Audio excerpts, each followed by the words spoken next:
Head Shape Clinic, and is an ARNET researcher, and that's what she's going to talk to us about today.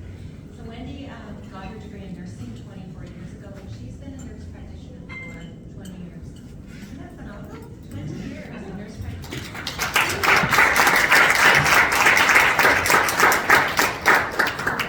I always think it's interesting to hear what nurse practitioners do, because I'm always fascinated myself in the wonderful work nurse practitioners. And in Wendy's role, she takes care of all children who require surgical intervention on their brain or their spine.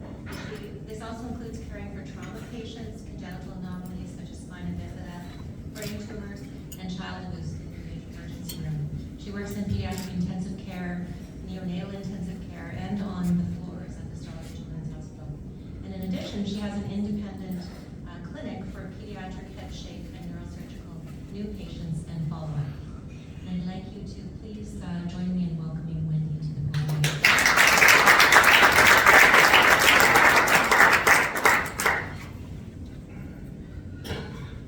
Okay, here we go.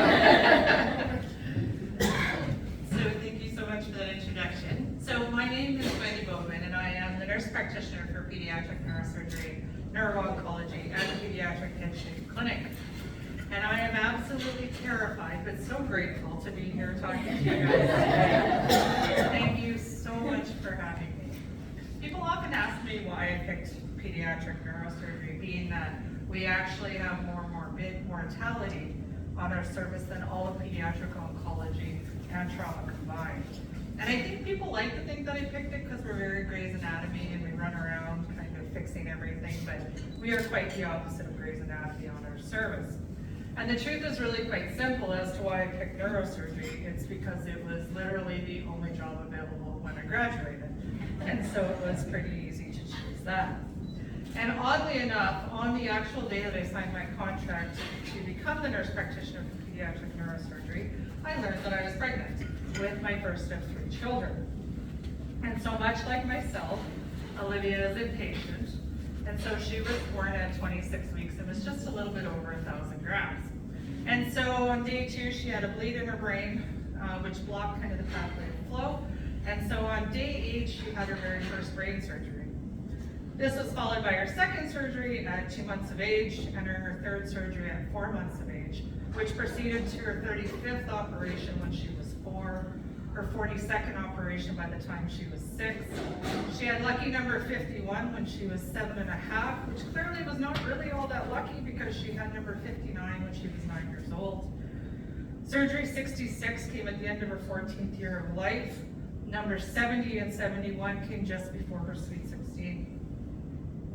These were followed by her 75th and her 76th surgery, which happened right before she turned 18, which is the age that you're no longer eligible to be in a children's hospital and graduate to the adult side, which I can tell you as a medical parent is literally the worst graduation in the world. But that's what they were going to tackle with research at the next meeting. Around this time, I was having coffee with some nursing friends, because nursing friends are really the best. Like, you can talk about anything with your nursing friends.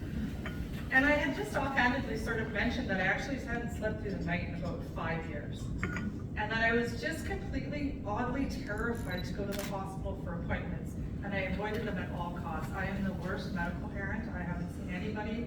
And I'm getting the letters to say, like, if you don't show up, you're going to have to get a referral to neurosurgery, which is literally what I do. But it was hard to explain to people that when I was there clinically, I love it. I have the best job in the world. I brag to all the nurse practitioners that I win for the best job in the world. But when I'm there with her, it's hard to explain, but it smells different and it looks different. And I actually don't want any part of it. And so somebody suggested to me, Wendy, I think you have PTSD. And I was like, nope, absolutely not. That's just for people who are way more brave than I am and have gone to war and fought for our country, and people who fight on the front lines every day, and the firefighters and the police and the paramedics. But of course, I have a little bit of a research mind, and being awake at 2 o'clock in the morning, there's literally nothing good on TV. So I started to read about it and realized that probably there was some truth to this.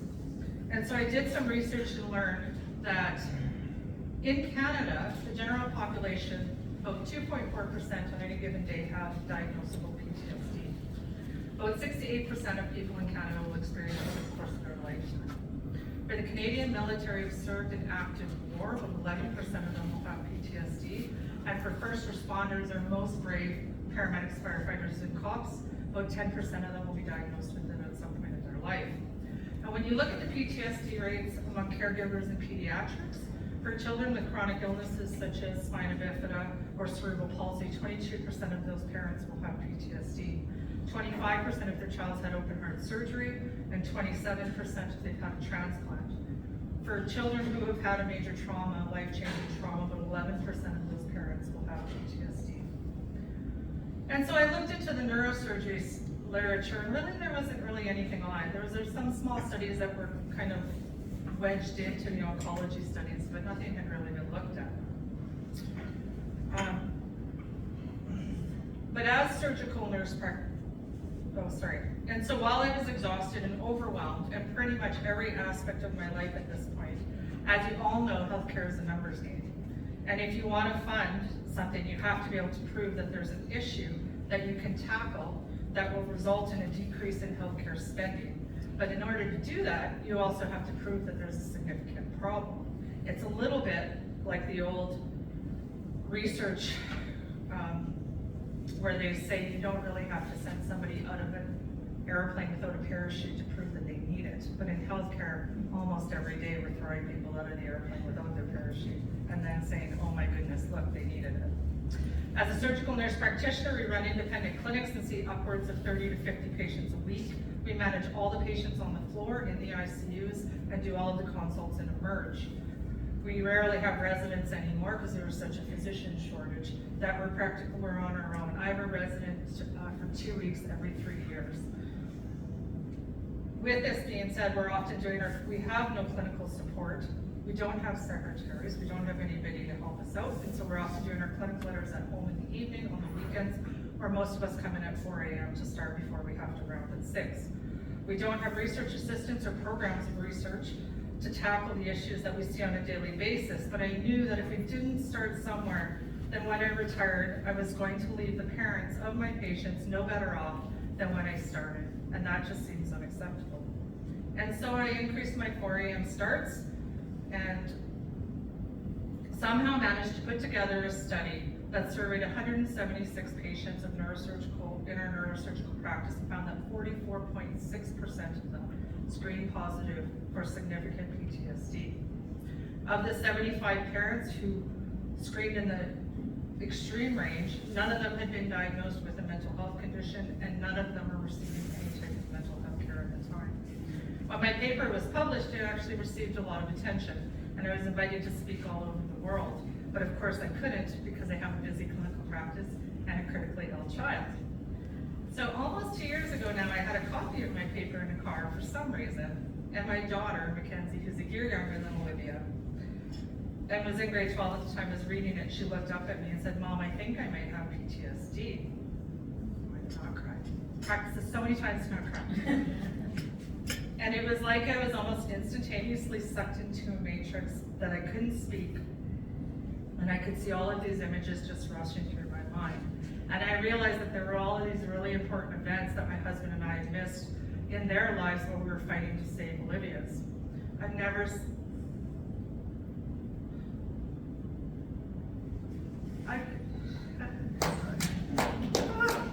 never been at kindergarten for a 100-day project.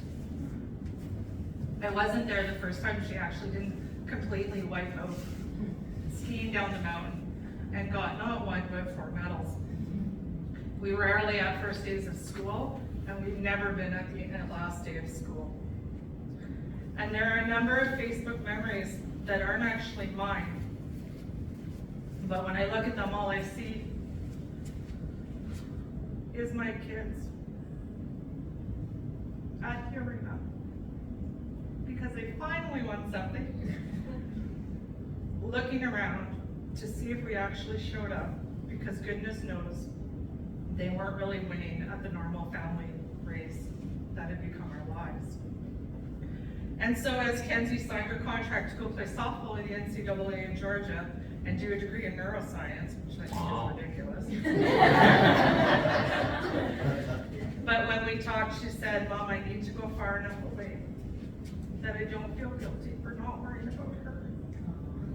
every single second of every single hour of every single day. And so I took a deep breath, just like now, and decided that it was time to give the siblings a voice and explore their experience as well. But I'm getting old, and I'm exhausted, and the thought of adding another unfunded research project to my plate seemed like it might just be the thing to bring down the weight of an underfunded and undersupported clinical practice down on top.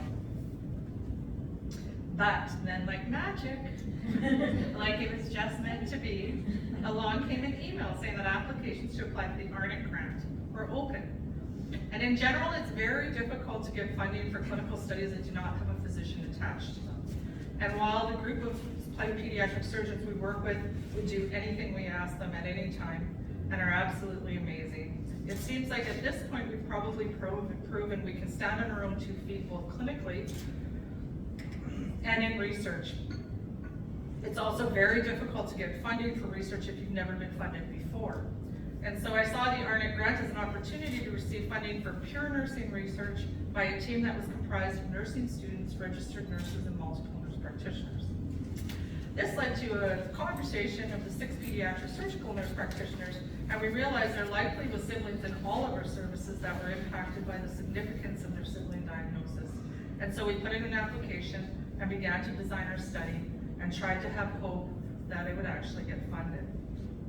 And we expanded our ethics proposal to include all 6 pediatric surgical services, since if we got the grant, we would actually be able to have a research assistant for data collection, a statistician to run our numbers, and a programmer to develop a safe and easy way to collect and secure this so important data. And then I got a letter from ARNET, which while it said it had approved our proposal and was willing to fund our project, what we read was, we see what you're doing, we think it's important, and we're here to help you. Shockingly, I actually shed a tear before I had the privilege to tell our whole team, and we celebrated. And so, on October 1st of this year, we'll begin data collection in order to be able to examine the prevalence of anxiety, depression, and post-traumatic stress disorder in the siblings of surgical patients. It will be the first study of its kind in the world. Not only will this grant allow us to explore important issues, but it will also allow an honors nursing student, a bedside registered nurse, a brand new nurse practitioner, and some super old nurse practitioners to come together to work and gain knowledge on how to tackle the clinical problems in their practice. Because as we all know, clinical excellence will solve your patient's problems today, but excellent research will prevent them from happening tomorrow. And so my hope with this project is that we will be able to gather the data to show that we need mental health services up front for not only our caregivers, but for the entire family, so that we have our siblings go from only being able to think about this to only being able to live like this. I want to thank you all so much for listening to me. Her Honor Selma Lukini, Lieutenant Governor of Alberta. I was absolutely looking forward to meeting your husband. I hope we get to meet him at some point for sure.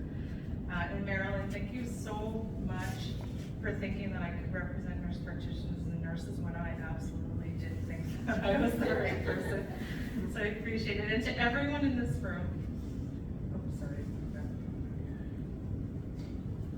everyone in this room who has in the past and will in the future change the face of healthcare for not only pediatric patients, but for all Albertans.